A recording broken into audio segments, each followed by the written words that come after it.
Thanks for letting me be part of your group life gathering again this week.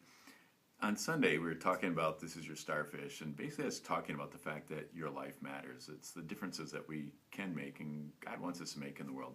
And one of the things about that is that, what we would like is we want to know what we're supposed to do that's going to make the difference. We want to see the difference it makes and how it all plays out. And when we don't see that all happening in a nice linear, clean, clear fashion, it's easy to get discouraged. It's easy to lose the vision and to give up on things. Well, we need to get beyond that because sometimes we don't know the right thing to do and we don't see the effects of what we're doing in our world. Now, I want to draw a parallel between that and reading the Bible, because whether you have tried this a lot or whether you've barely even ever broken the Bible open, one of the first things you're going to notice is you find some passages that are just like wonderful and you can't get enough of it, and then you read the next verse and you go, what? That's what the Bible is like. So the book of John, as we've been looking at these different people's encounters with Jesus and seeing what's happened to them, has some just wonderful and neat things happening in them. In between, sometimes there's some verses and there's some kind of rhetorical stuff and other encounters that it's really hard to make heads and tails of. And that's kind of what it's like. A couple weeks ago when Mike was preaching, he talked about just look at what Jesus is doing.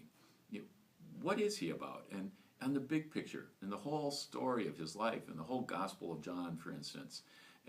And what are people's reactions to him in the big picture? So this is one of the things I want to talk to you about today, is stepping back from the minutia of a verse or even a story and getting the bigger picture of who is Jesus in the Gospel of John. So one of the interpretational rules of thumb that scholars use, and I think people who make a lot of progress in the Bible use, is this. It says, use the whole to interpret the part, not the part to interpret the whole. What that means is understand the larger message of what the whole Bible is about and use that to understand these individual parts, and not take a little individual part and use that to say, well, this is what the whole Bible is about. That's how sects or cults are created. People that take a verse or one thing and then try to make the whole Bible be about that. So one of our jobs then is, and that's why we do S.O.A.P, and that's why we try to expose you to lots of different parts of the Bible, is to give you that big picture view of the Bible, so that when you encounter these little individual parts, you begin to see how they fit into that, or sometimes how they don't fit into it. You might get an idea, well, generally the book of John gives us this portrayal of Jesus, but then you find another story that doesn't quite seem to fit. Yeah, you're right. The Bible isn't terribly consistent. It wasn't written from our 21st century standards of history or of literature, and in that respect it's kind of frustrating. But think about it. This is our holy book.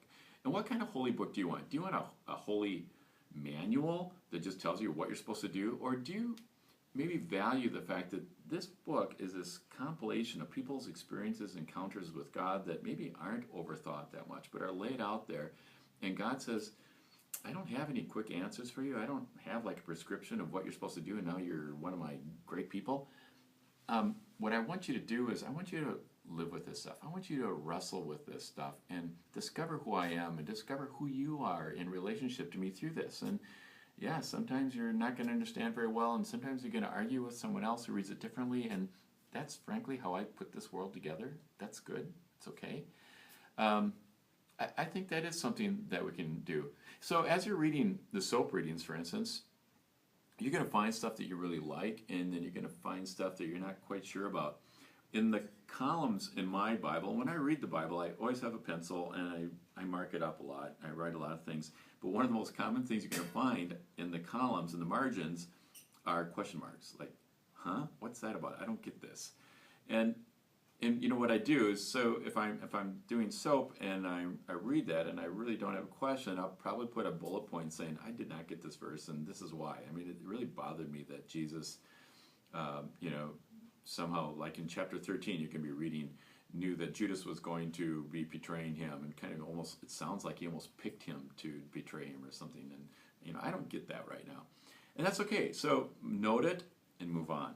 Find the stuff that does connect with you, that you do understand, but you did put your question down, you did make a note in your journal, and you're going to come back to that. There might be a time, maybe not, but there might be a time when that will you'll find the puzzle that needs that piece. and that'll be a great moment for you. So the idea today, get the big picture. Who is Jesus in the Gospel of John? What happens to people when they run into Jesus? And get that bigger picture, and then go back and use that to help you understand what's going on in the littler pictures. So have fun with that today, and be honest with how frustrating or how wonderful you think reading the Bible is, and take it from there. Learn together, do this together. It's better together. Thanks much.